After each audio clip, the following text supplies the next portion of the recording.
Federal appeals court struck down Maryland's licensing requirements for handgun owners Tuesday, citing a 2022 landmark ruling by the conservative-majority U.S. Supreme Court.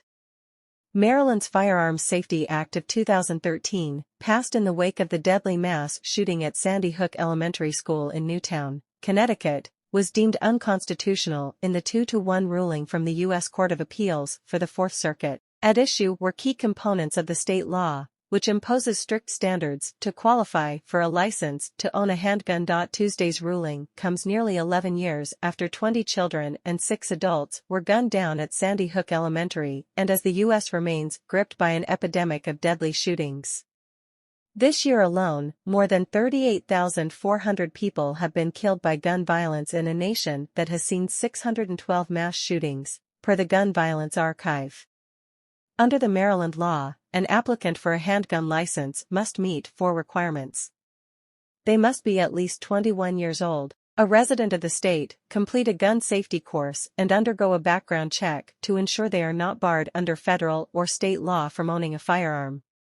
An applicant must then fill out an application, pay a processing fee, and wait up to 30 days for a state official to issue a license.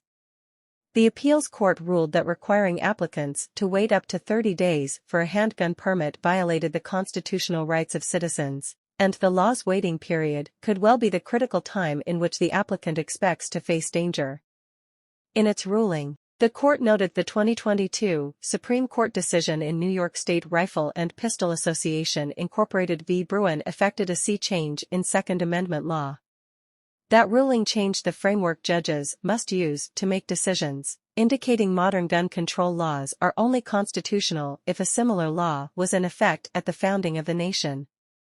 The appeals court on Tuesday held that Maryland's handgun law failed to meet the historical test outlined in the Supreme Court's ruling. The state had provided no compelling historical law requiring advance permission before a citizen can purchase a firearm, the appeals court noted.